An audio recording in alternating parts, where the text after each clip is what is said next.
మీరు ఫోన్ చేస్తారు, మేమే పనుల్లో ఉంటాం. అటు నుంచి వచ్చేటప్పుడు మొత్తం ఎగ్జామ్స్ ఆల్రెడీ ఉందండి. అది ఎప్పటి నుంచో ఉందండి. అది ఎప్పటి నుంచో నుంచి కదండి, ఎప్పటి నుంచో తెలియనప్పటి నుంచి ఉందండి. ఇప్పుడు కంటిన్యూ అవుతుంది కదా. కంటిన్యూ అవుతుంది. ఇంకా మనం అడిగేది కాకపోతే ఇప్పుడు అడిగేది అన్లిమిట్ అయిపోతుంది. చేయకూడదు, ఇబ్బందికరంగా ఉంటుంది. దానికి ఏదో పాస్ అలా చేద్దాం, పాసులు ఇవ్వడమా లేదంటే ఆధార్ బేస్ మీద చూడడమా ఏంటనేది. చిన్న చిన్న ఎంప్లాయీస్ అయితే ఏదో ఒకటి వాళ్ళకి ఏదో ఒకటి ఎంపీ గారితో మాట్లాడి సెక్రటరీ ఎంపీ గారితో వాళ్ళు ఎవరైతే ఉన్నారో, లేకపోతే ఏంటంటే మిస్యూజ్ అయ్యే అవకాశం ఉంది. ఊరిని సత్తా కట్టి తిరిగి మరి ఇబ్బందిగా మీకు ఎలా దాని ప్రకారం ఇల్లు లీగల్ ప్రొసీడ్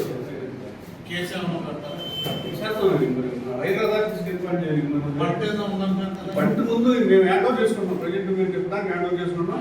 అతను ఆ డబ్బులు అంతలేదు, ఒకటే పంట అంతలేదు. అది మేము ప్రజెంట్ చెప్పుకోవడానికి హ్యాండ్ ఓవర్ చేసుకున్నాం. అతను డబ్బులు బ్యాలెన్స్ కట్టినాక మొత్తం అప్పటి తీసుకెళ్తాం. సరే, బృందానికి రికవర్ అవుతుంది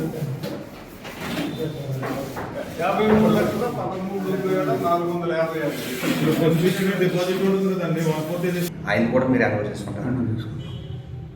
అతను పంటతో సహా హ్యాండ్ ఓవర్ చేసుకోవడానికి తీర్మానించడం అయింది. అతను బకాయి కట్టినాక అతను పంట అతనికి హ్యాండ్ ఓవర్ చేయడం అది కడతాం. జిల్లా పరిషత్ రాసి వాళ్ళ ఆదేశాల ప్రకారం చర్య తీసుకోవడం జరుగుతుంది. ఈరోజు జరిగిన ప్రతి జాయింట్ కమిటీ సమావేశంలో కమిటీ సభ్యులందరూ కూడా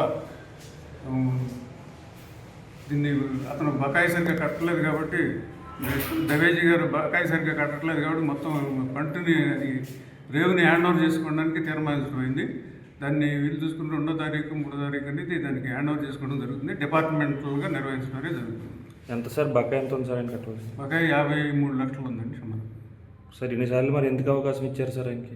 ఈసారి అవకాశం కమిటీ తీర్మానం ప్రకారం మొన్న కూడా ఆఖరి అవకాశం ఇచ్చాం. ఆఖరి అవకాశంలో కూడా కట్టలేదు కాబట్టి దాని ప్రకారం ఇప్పుడు హ్యాండ్ ఓవర్ చేసుకుంటాం. ఆ బకాయి రికవరీ మొత్తం అతని ఆస్తుల మీద అతని సాల్వెన్సీ ఉంది కాబట్టి న్యాయపరంగా వెళ్ళి చర్యలు తీసుకోవడం జరుగుతుంది.